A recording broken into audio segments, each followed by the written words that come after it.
Thousands of years ago, on this planet we call Earth, our planet was visited by various groups of extraterrestrial humanoid beings. These extraterrestrial humanoid beings had to leave their planet, and seek refuge here on Earth because their home planet had been destroyed by evil.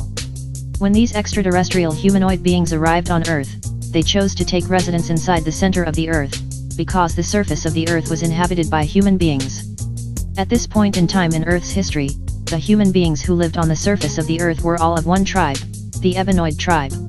Since they live inside the Earth, these extraterrestrial beings have now become interterrestrial beings. The center of the Earth where these interterrestrial beings reside also contains an inner sun.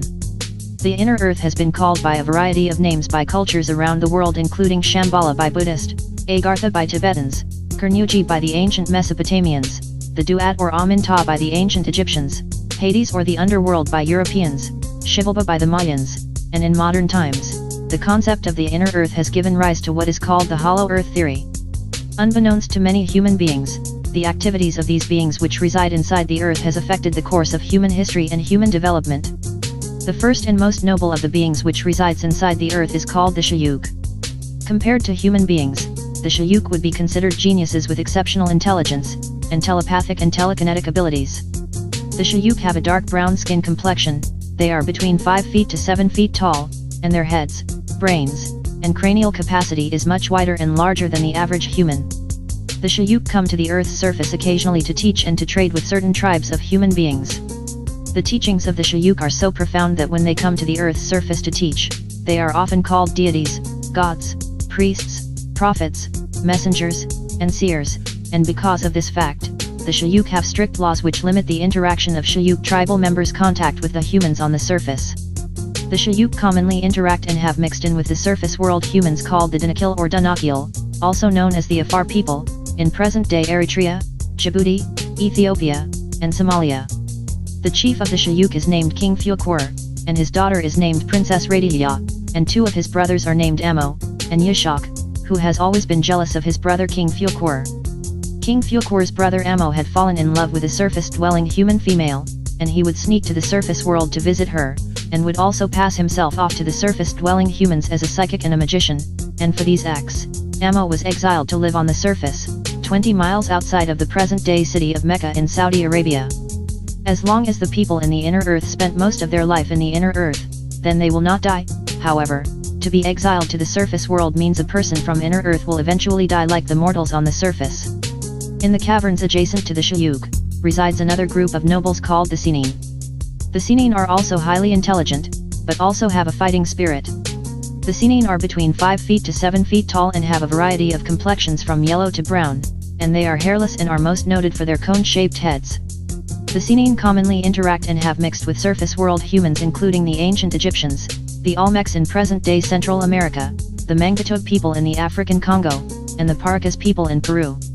The chief of the Sinin is named King Lamsa, and his daughter is named Princess Lucina, and his son is named Prince Atif. One of the wretched group of beings which resides inside the Earth is called the Samin. The Samin are grotesquely obese, pale, with long elephant-like noses, and are very negative and aggressive. The Samin were actually the manifested evil grafted out of the Sinin on their home world prior to these beings arriving on Earth. Since the Samin were grafted out of the Sinin, it is the responsibility of the Sinin to police and keep in check the evil activities of the Samin. It is said that an American named Richard Sharpshaver encountered the Sinin and called them the Turos, meaning interrogative robot, and he also encountered the Samin and called them Duros, meaning detrimental robot. One day, the wretched Samin raided and invaded the village of the Shayuk, stealing food and terrorizing the Shayuk family. When King Fukur found out about this invasion by the Samin, he sent a telepathic message to King Lamsa stating that the Sinin has neglected their responsibility to keep the Samin in check, because the Samin were currently raiding and invading the village of the Shayuk. Upon receiving the telepathic message from King Fukur, King Lamsa went with his brethren to the caverns of the Shayuk to stop the invasion by the Samin and to drive the Samin back to whence they came. After driving the Samin away from the lands of the Shayuk, King Lamsa apologized to King Fukur, but tension remained between the Shayuk and the Sinin for some time after the incident. In order to make peace between the Shayuk and the Sinin, King Lamsa offered his daughter Princess Lucina to be a wife of King Fukur. King Fukur accepted the peace offering from King Lamsa, and in turn offered his daughter Princess Radiya to be the wife of King Lamsa's son Prince Atif, as was the custom, and there was peace in the land for some time between the two tribes of the Shayuk and the Sinin. However, King Lamsa's daughter Princess Lucina was angered and outraged because she did not want her father to give her away to be the wife of the Shayuk King Fuequor. Princess Lucina felt like an outcast and out of place living amongst the Shayuk people, and she did not like living by the strict laws of the Shayuk people. Princess Lucina always wanted to marry a man from her own people the Sinin, and she did not want to be married to a Shayuk man. One day Princess Lucina, now the unhappy wife of King Fuequor, met Yashak, the jealous brother of King Fuequor, and they conspired together based on their hatred for King Fuequor to have an illicit sexual affair together behind the back of King Fuequor. Princess Lucina and Yashak would travel to the surface world to the home of Emo, the exiled brother of King Fuequor and Yashak, and it is here where they would have their illicit affair. This affair between Princess Lucina and Yashak went on for months with them sneaking back and forth from the inner earth to the surface world, and eventually Princess Lucina became pregnant. In her pregnant state, Princess Lucina would not return to the land of the inner earth, but would remain at the home of Emo, and Yashak would stay with her. It was here in the home of Emo, 20 miles outside of the present-day city of Mecca, Saudi Arabia, where the child Yaqub was born to Yashak and Princess Lucina. The child Yaqub, being part Shayuk and part Sinin, had an enormous head the size of 2 men, and he also had 2 brains. Knowing that they could not return to the inner earth because their affair had now produced a child, Yashak and Princess Lucina decided to live and raise the baby Yaqub for 5 years in the home of Emo, 20 miles outside of the present-day city of Mecca, Saudi Arabia. Yaqub's father Yashak would work as a scientist and a priest amongst the humans on the surface, calling himself by the title Mornuakan, the last high priest. Back in inner earth, Yashak and Princess Lucina had been missing for years, and eventually it was found out by King Fuequor about the affair between his wife Princess Lucina and his brother Yashak. King Fuequor ordered his soldiers to go to the home of his brother Emo and arrest Yashak for his crime, and according to the laws of the Shayuk, Yashak was put to death. Princess Lucina's life was spared because she now had a child to take care of, but her punishment was to remain exiled to the surface world living in the home of Emo, and to never return to inner earth. Depressed about her inability to return home, overwhelmed by her new responsibility to raise a child, and saddened by the death of her lover Yashak, Princess Lucina kills herself by committing suicide. The 5-year-old child Yaqub, now an orphan, is raised by his uncle Emo, and the child Yaqub is emotionally disturbed and rebellious because of the death of his parents. The child Yaqub grows to hate his people the Shayuk, and he also grows to hate all dark-complexioned people because he blames them for the death of his parents. The child Yaqub desires to have his revenge when he grows up. Yaqub starts school at the age of 4, and is teased and mocked about the size of his head by the surface-dwelling human children. This mockery and teasing about the size of his head that Yaqub experienced as a child created low self-esteem, and further infuriated the already deranged Yaqub, fueling his desire for revenge. Yaqub's uncle Emo would tell Yaqub stories about the beings in the inner earth and how the Samin were the manifestation of the evil grafted out of Yaqub's mother's family the Sinin. One day, when Yaqub was 6 years old, he was playing with 2 steel magnets in the home of his uncle Emo, and Yaqub noticed the magnetic power of attraction and repulsion that unlike attracts, and like repels. By observing this, Yaqub was inspired with a determined idea to create a tribe unlike any of the people on the surface of the planet, and this unlike tribe would be weak and wicked, and attract the other tribes on the surface of the planet, and rule over them with the knowledge of tricks and lies for 6,000 years. Upon coming to this realization, Yaqub looked up at his uncle Emo and said, "Uncle, when I get to be an old man, I am going to make a people who shall rule you." Uncle Emo said, "What will you make? Someone to make mischief and cause bloodshed in the land." Yaqub responded to his uncle Emo by saying, "Nevertheless, uncle, I know that which you do not know," and it was at that moment, the boy Yaqub first came into the knowledge of just who he was, born to make trouble, break peace, kill and destroy, and be the enemy to the Ebenoid people of Earth. Yaqub knew in order to accomplish his plan he would have to study science, biology, and genetics. Yaqub was a child prodigy in school, being exceptionally smarter than the surface-dwelling humans he was going to school with, and by the age of 18, Yaqub had finished all of the colleges and universities of his nation. While in college, Yaqub was mocked and teased being called the big head scientist. After graduating from the colleges and universities of his nation, Yaqub began to preach a new doctrine to the people in the city. Yaqub called his new doctrine Tricknology, and his holy book was called the Book of Tricknology of 120 Degrees. Yaqub taught that if people followed his doctrine, then they would be able to rule the world for 6,000 years, and make slaves out of everyone else on the earth. Yaqub made such impressions on the people that many people began following him. The children who once mocked and teased Yaqub were now requesting to be part of what he was teaching. The girls who once laughed at Yaqub were now women who desired him. As Yaqub's teachings spread, he made more and more converts to his new doctrine, and the power of Yaqub's doctrine began to intimidate the king of the surface-dwelling humans, who ordered to have Yaqub and all of his followers thrown in prison. The police arrested all of Yaqub's followers and put them in prison, and filled up all of the prison cells with Yaqub's followers. However, there was not enough space to put all of Yaqub's followers in jail, therefore there were still some people free who were spreading Yaqub's teachings. The police notified the king that they did not have enough space for all of Yaqub's followers, and at that point the king decided to go to Yaqub's prison cell and negotiate a deal. The king went to visit Yaqub in his prison cell, and the king said, "So you are Mr. Yaqub?" Yaqub said, "Yes, I am." The king said, "Yaqub, I have come to see if we could work out some agreement that would bring about an end to this trouble. What would you suggest?" Yaqub said to the king, "If you give me and my followers everything to start a civilization, and furnish us with money and other necessities of life for 20 years, I will take my followers and we will leave." The king was pleased with the deal offered by Yaqub, and agreed to take care of them for 20 years, until Yaqub's followers were able to go for themselves. After 20 years, the government began to make preparation for the exiling of Yaqub and his followers. The king ordered everyone rounded up who was a believer in Yaqub's doctrine, and they took them to the seaport and loaded them on ships. When Yaqub and his followers departed, there were a total of 59,999 followers plus Yaqub, making 60,000 total people on 100 ships. Yaqub and his fleet of ships departed from an area 20 miles outside of the present-day city of Mecca, Saudi Arabia, and set sail on the Red Sea, and sailed all the way around the continent of Africa to go to their destination, which was the area which is currently called the island of Patmos, or Palam, in the Aegean Sea. While on the ships sailing around Africa to get to the area which is currently called the island of Patmos, Yaqub began the second part of his plan, which was a eugenics human graftation experiment. Even though all of the people on the surface of the earth were of one tribe, the Ebenoid tribe, there was still some variation within the Ebenoid tribe, and Yaqub began to highlight these differences, and Yaqub taught these people that they were special, because Yaqub planned to use them to graft his new tribe. Yaqub developed his theory by studying his own genetics under the microscope and noticing that there were two different genes in him, one gene that was dark from his father Yishak's family, the Shayuk, and the other that was not dark from his mother Princess Lucina's family, the Sinin.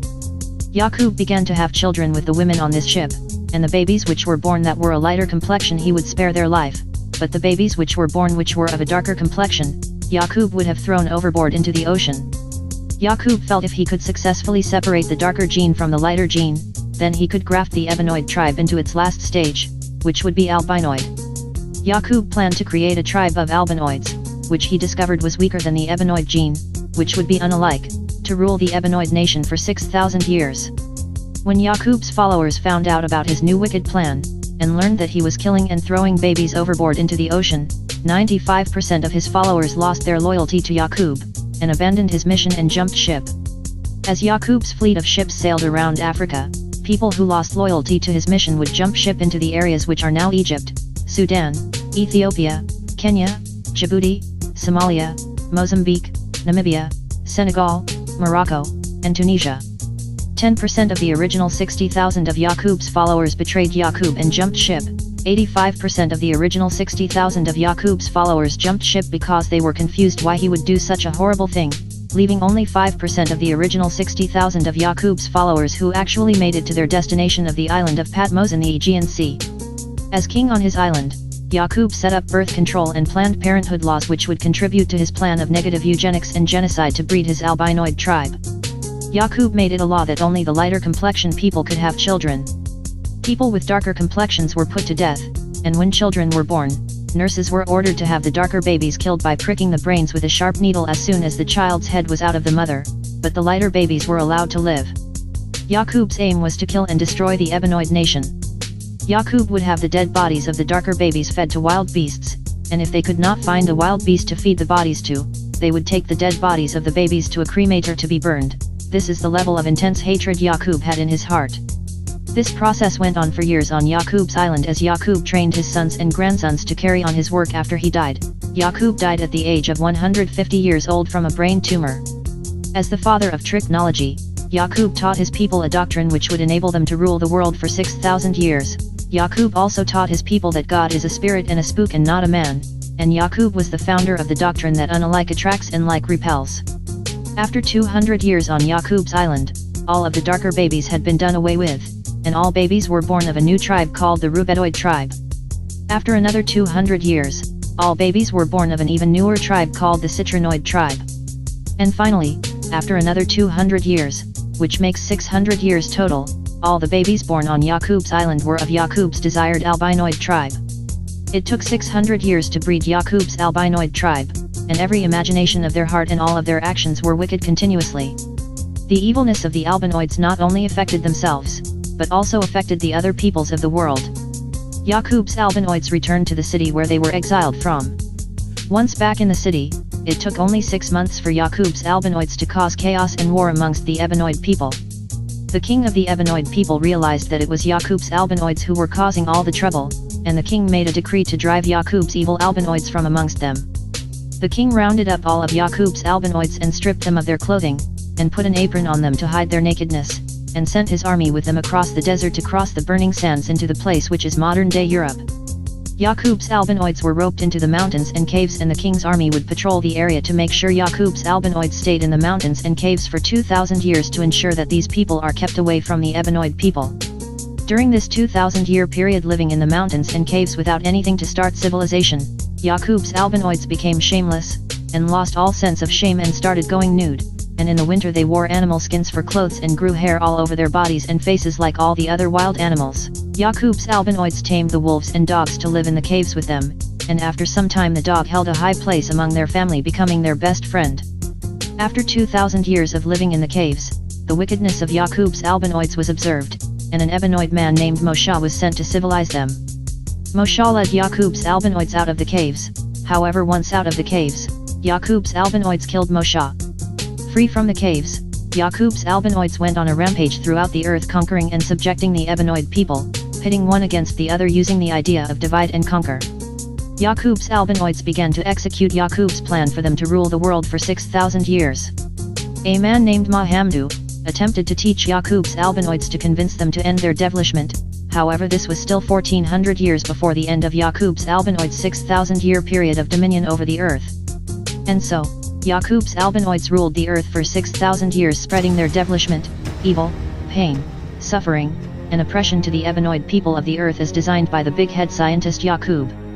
The events of Yaqub occurred approximately 6,600 years ago, and the 24 wise elder scientists of the inner earth foresaw the birth of Yaqub 15,000 years ago. This history, or future, of Yaqub and his people was predicted and foretold by the 24 wise elder scientists of the inner earth 8,400 years before the birth of Yaqub. The 24 wise elder scientists of the inner earth were aware of the birth of Yaqub, and they were aware of the things Yaqub would do before Yaqub was even born. The 24 wise elder scientists of the inner earth predicted that in the year 8,400, this man Yaqub would be born, and when this man was born, he will change civilization in the world, and produce a new tribe of people, who would rule the original Ebenoid people for 6,000 years, from the 9,000th year to the 15,000th year. After the 6,000-year rule of Yaqub's people, the Ebenoid people would give birth to one whose wisdom, knowledge and power would be infinite. One whom the world would recognize as being the greatest and mightiest since the creation of the universe, and that Yaqub's old warring wicked world would be removed and destroyed, and the Ebenoid nation would be restored into power to rule forever and to establish a world of peace and righteousness. This great redeemer of the Ebenoid people, who was predicted by the 24 wise elder scientists of the inner earth to bring balance back into the world, is known under many names, titles, and attributes, including He who has no equal, He who there never was anyone like, the Supreme Being, the Mighty, the Wise, the Best Knower, the Light, the Life Giver, the Guide, the All-Powerful, He who knows how to reproduce the universe and the people of his choice. But his mother calls him Yashmal. Yashmal was the son of Princess Radiya of the Shayuk family, and Prince Atif the Sinin family. Yashmal's parents, Princess Radiya and Prince Atif, married each other in order to establish peace between their two quarreling tribes. However, the union of Princess Radiya and Prince Atif was more than mere chance. Their union was specifically guided, selected, and arranged by the 24 wise elder scientists of the inner earth, who were also genetic engineers. They knew that the offspring of the union between Princess Radiya and Prince Atif would be the personification of order to balance out and offset the chaos of Yaqub. who was the offspring of Yashak and Princess Lucina. Yashmal began his education on the day he was born, as is the custom amongst members of the Shayuk.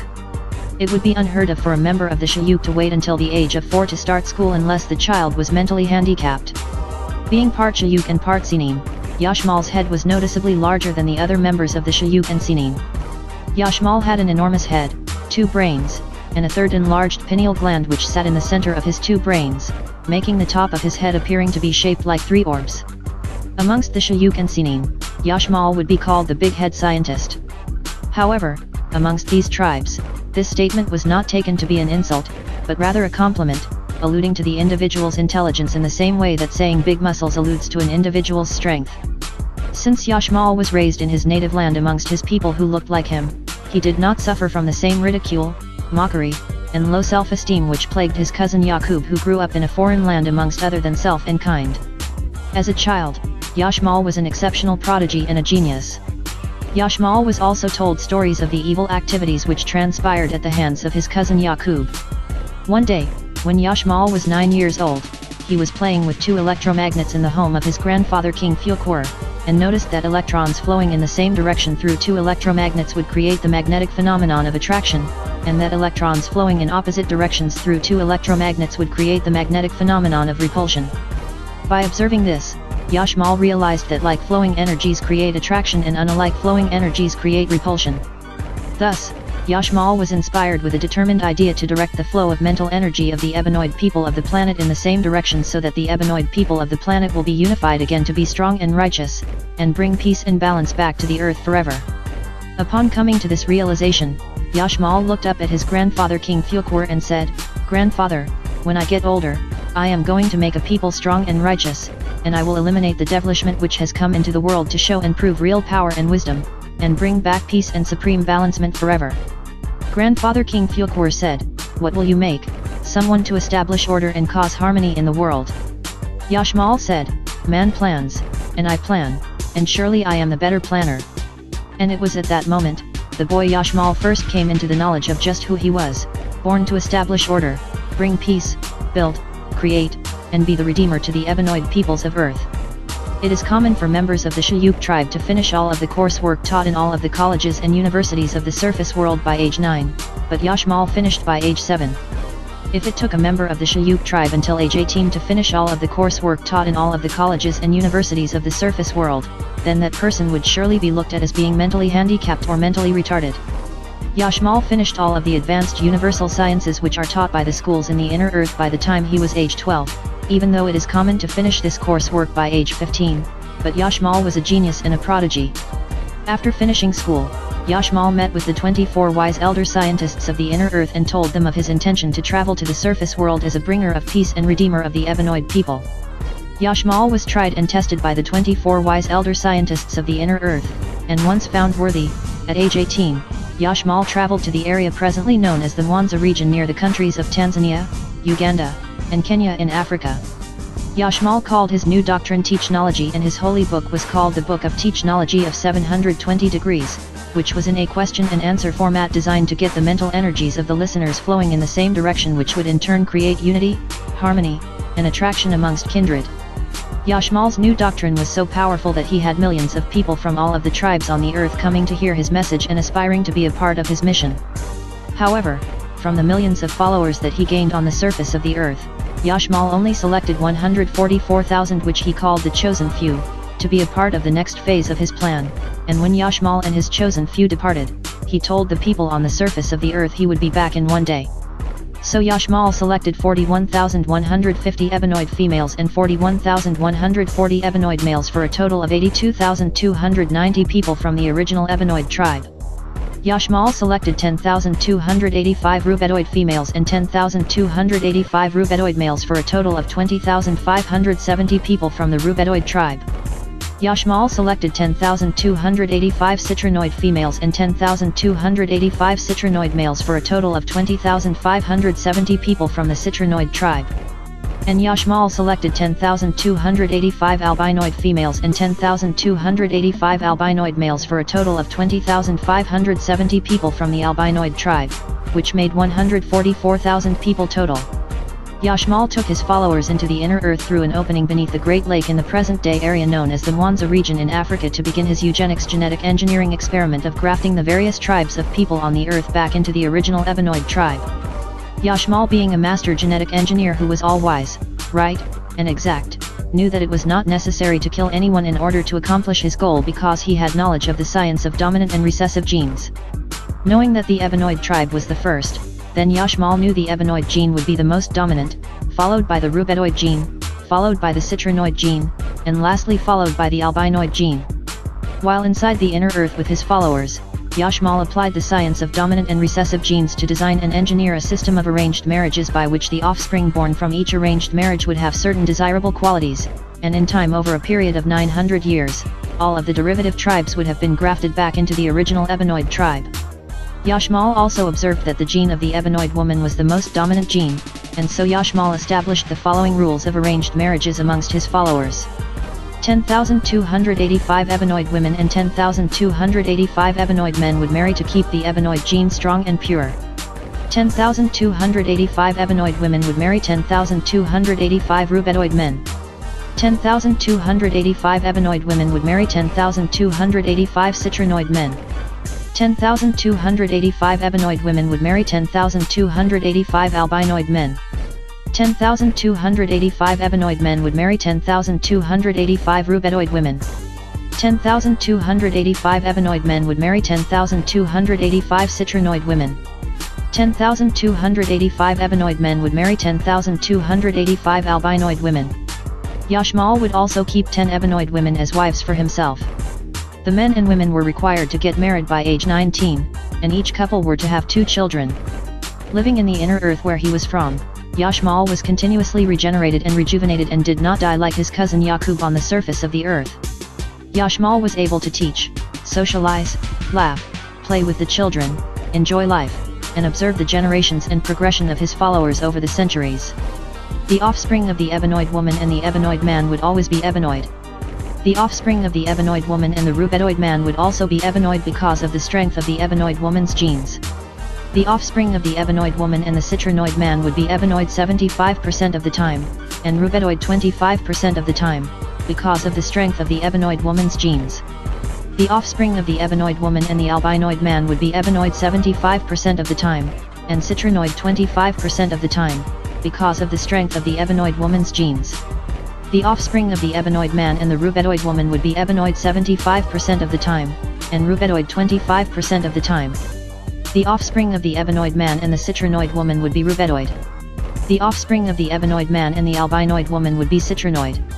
With the laws of arranged marriages in place, it would take Yashmal's chosen 144,000 people 46 generations over the course of 900 years to be grafted back into the original Ebenoid tribe.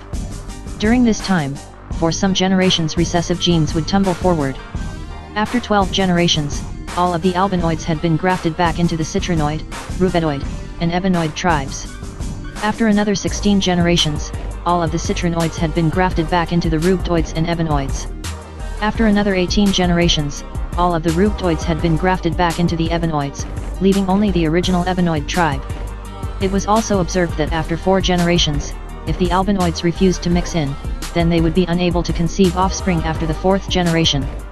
After 8 generations, if the Citrinoids refused to mix in, then they would be unable to conceive offspring after the 8th generation. After 16 generations, if the Rubetoids refused to mix in, then they would be unable to conceive offspring after the 16th generation. Just like electrons flowing from atoms with more electrons to atoms with fewer electrons, it was necessary for the derivative tribes to mix back into the original Ebenoid tribe in order to get recharged and sustain and maintain their existence. However, because of the science of recessive and dominant genes, by mixing back into the original Ebenoid tribe, the derivative tribes would eventually be grafted back into the original Ebenoid tribe in time, leaving only the original Ebenoid tribe on the surface of the planet. As it was in the beginning, so shall it be in the end. And so Yashmal smiled at this fact, now having knowledge that the evil acts done by his cousin Yaqub would be reversed just by letting nature take its course. The process of grafting the derivative tribes back into the original Ebenoid tribe took 900 years, and once completed, Yashmal took another 100 years to teach and train his followers how to control and conquer the evil which existed within themselves, rather than attempting to graft the evil out, letting it manifest and personify as a being.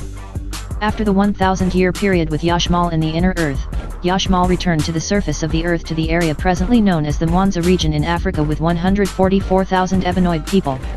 When Yashmal and his 144,000 followers returned, the people on the surface of the earth said, "Yashmal, you said you would be gone for 1 day, and you were true to your word.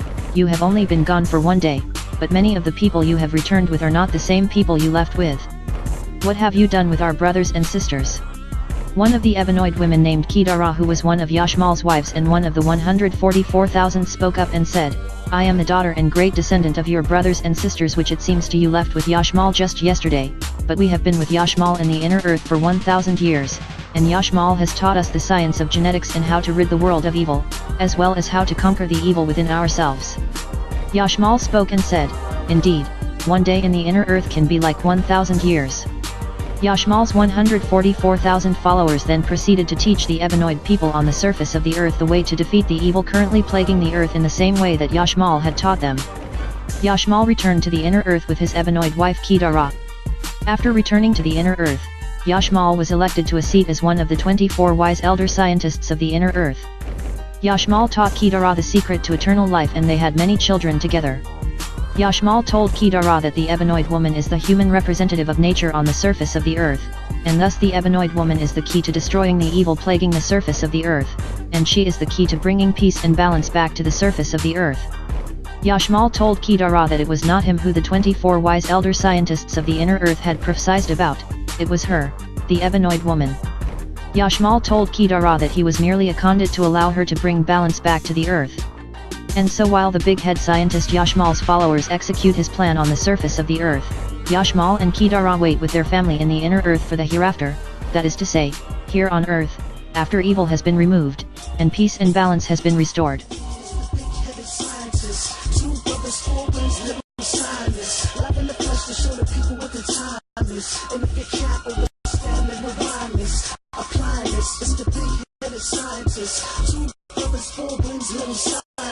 Love in the flesh to show the people what the time is. And if you can't understand the lyrics, apply this.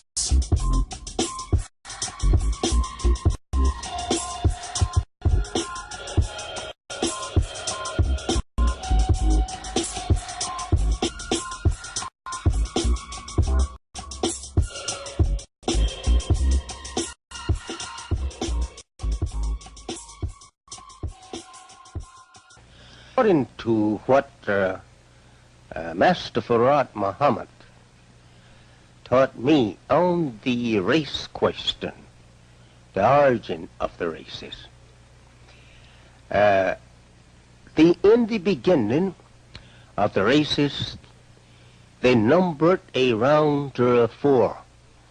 And from these 4 races of people, they has produced many different types of people, but they are not, say, independent in their beginning. They came from one. We say today we have lots of various colored people all over the earth, from, we say, from brown to white.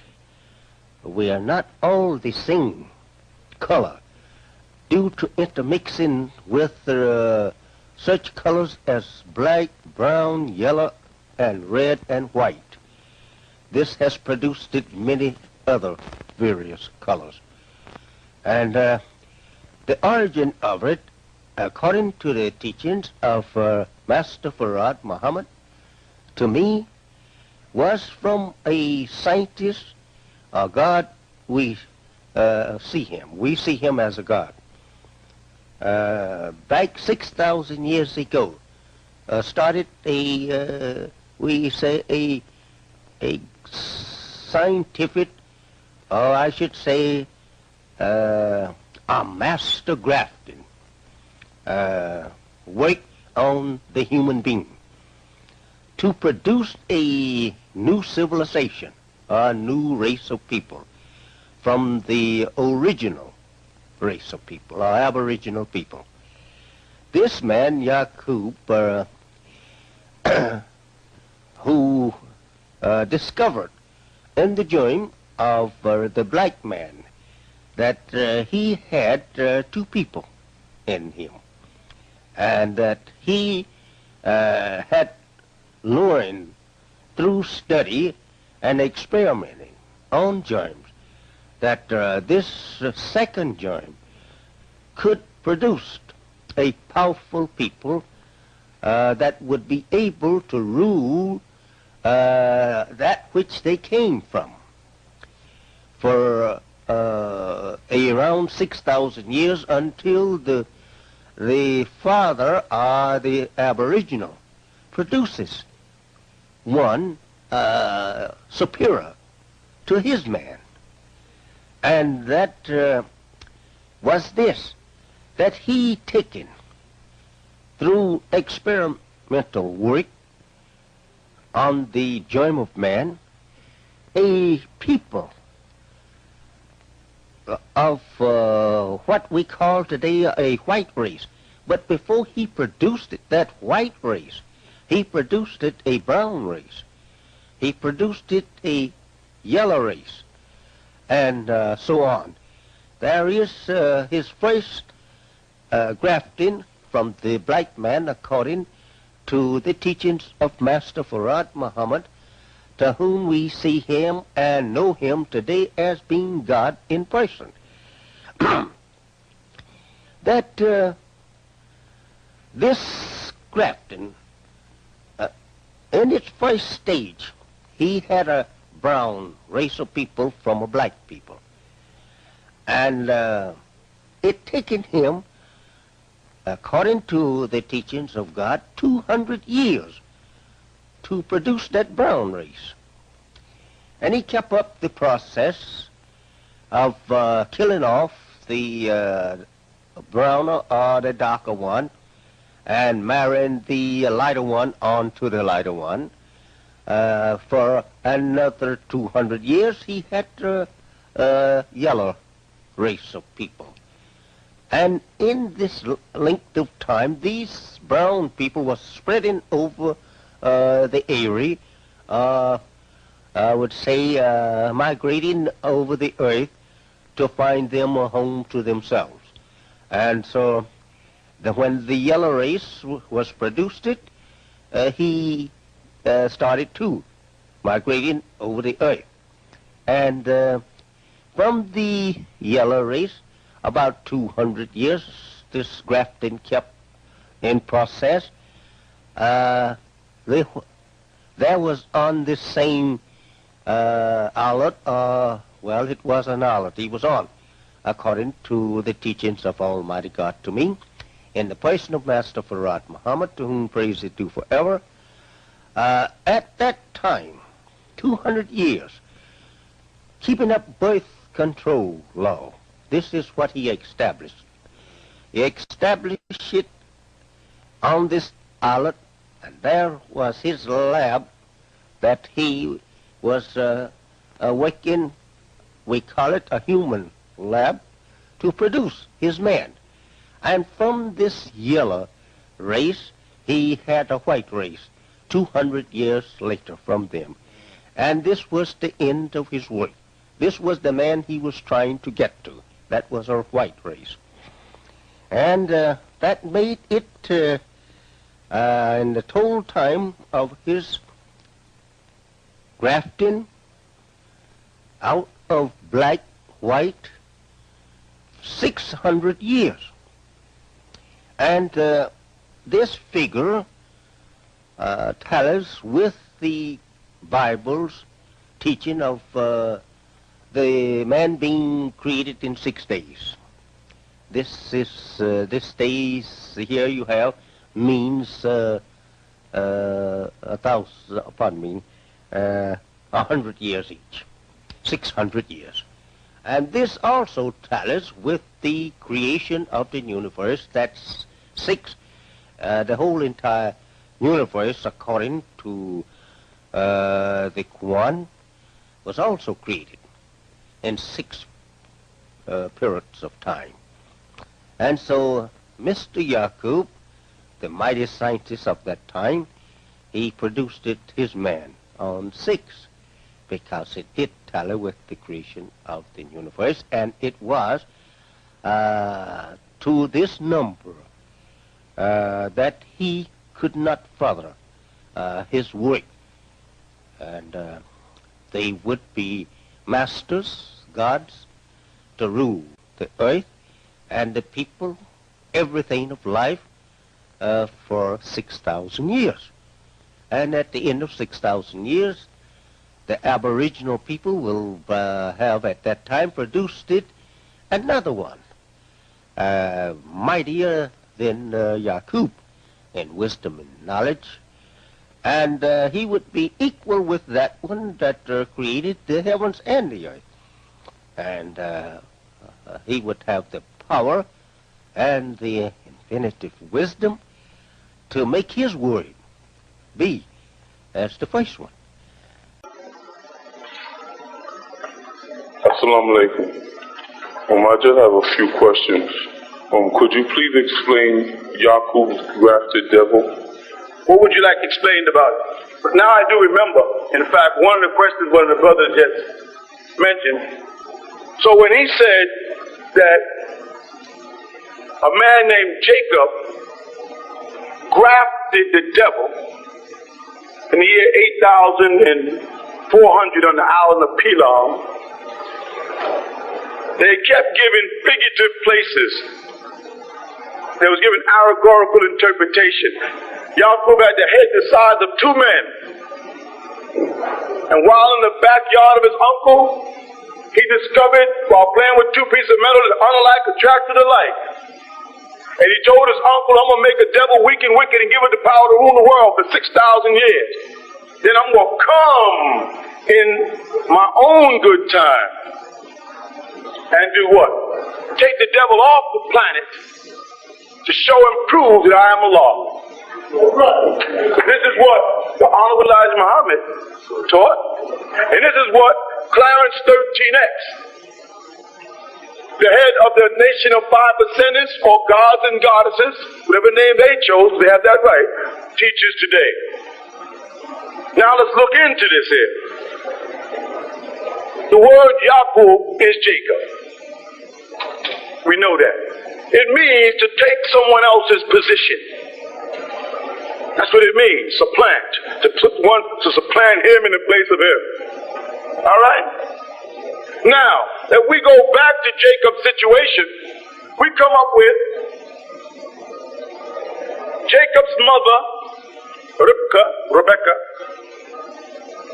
trying to deceive Ishaq, Isaac, because he was blind.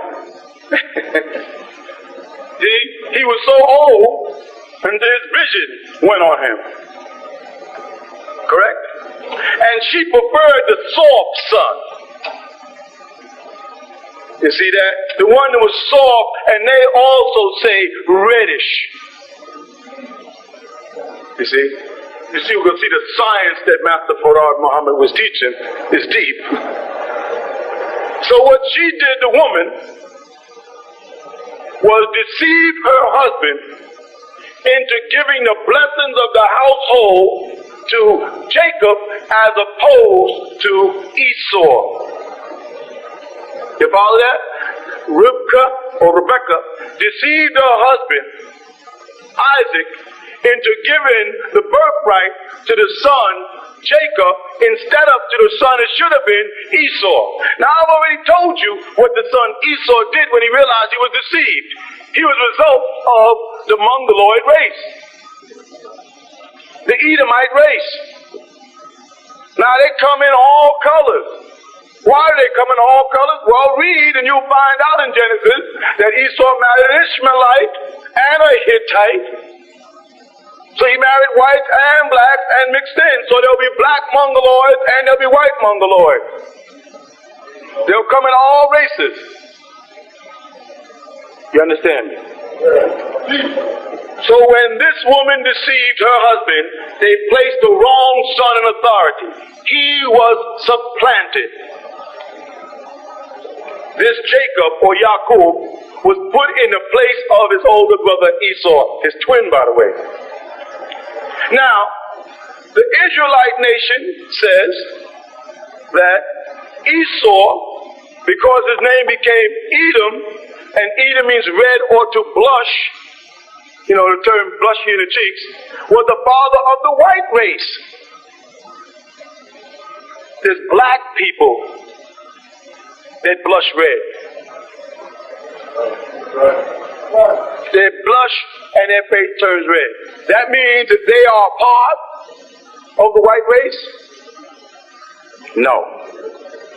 Just admit it's a mistake. And let's move on to the truth.